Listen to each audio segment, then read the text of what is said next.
ಪುಟ್ಟ ರೆಡಿ ನೇನು? ಅಕ್ಕ ನಾ ರೆಡಿ.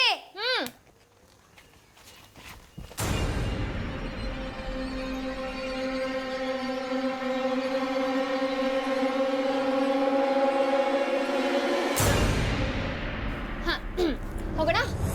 ಅಕ್ಕ ನಾನು ಎಂತದೋ ಕೇಳ್ ಬಂದಿದ್ದೆ. ಏನು? ನಿನ್ನ ಪಚ್ಚಿ ನಿನ್ನ ಹತ್ರ ಎಂತ ಮಾತಾಡ್ತಿದ್ದದ್ದು? ಪಚ್ಚಿನ ಇಲ್ವಲ್ಲ, ಪಚ್ಚಿನೂ ಇಲ್ಲ ಏನೂ ಇಲ್ಲ. ನಡಿ ನಡಿ ನಡಿ ನಡಿ ಬಾ. ಅಕ್ಕ ನೀ ಬೈತಿದ್ದದ್ ಕಂಡೆ, ಆಮೇಲೆ ನಾನೆಂತ ಸುಮ್ಮನೆ ಬೈಯುದನ್ನು ಸುಮ್ಮನೆ ಕಂಡೆ. ಗದ್ದಾ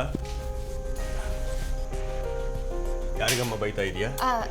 ಏನಾಯ್ತು? ಅಪ್ಪಾಜಿ ಅದು ಏನಿಲ್ಲ ಅಪ್ಪಾಜಿ, ಸುಮ್ಮನೆ ಪುಟ್ಟ ಏನೋ ಹೇಳ್ತಿದ್ದಾನಷ್ಟೇ. ಇಲ್ಲ ದನಿಗಳೇ, ಎಂತ ಇಲ್ಲ, ಪಚ್ಚಿ ಇದ್ದಲ್ಲ ಅಕ್ಕನ ತಲೆ ತಿಂತಿರ್ತ, ಅದಕ್ಕೆ ಅಕ್ಕ ಬೈತಿದ್ದಾಳೆ, ನಾನು ಕಂಡೆ.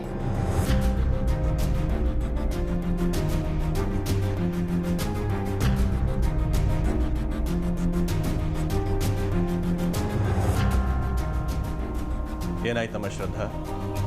ಪಚ್ಚಿನ್ಯಾಕೆ ಬೈತಾ ಇದ್ದೆ ನೀನು? ಅಂಥದ್ದು ಅವನೇನು ಮಾಡ್ದ? ಅವ ಈಗಲ ಶಾಲೆಗೆ ಒಪ್ಪತ್ತಿಗೂ ಅಕ್ಕನ ತಲೆ ತಿಂದಿದ್ದು. ನಂಗಂತೂ ಅವನ ಕಂಡು ಕಂಡು ಸಾಕಾಯ್ತು.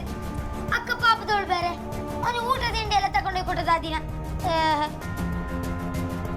ಏನಮ್ಮ ಶ್ರದ್ಧಾ ಪುಟ್ಟ ಹೇಳ್ತಿರೋದು? ಪಚ್ಚಿ ಯಾಕೆ ನಿನ್ ತಲೆ ತಿಂತ ಇದ್ದ? ಇಲ್ಲ ಅಪ್ಪಾಜಿ, ಅದೆಲ್ಲ ಏನಿಲ್ಲ. ಅವನು ಸುಮ್ಮನೆ ಏನೋ ಕೇಳ್ತಾ ಇರ್ತಾನಷ್ಟೇ. ನಿಮಗೆ ಗೊತ್ತಲ್ಲ, ನಿನ್ನೆ ನಾನು ಅವನಿಗೆ ಬೈದಿದ್ದು ಹೌದು, ಆದರೆ ಅದು ಬೇರೆ ಏನೋ ವಿಷಯಕ್ಕೆ ಬಿಡಿ.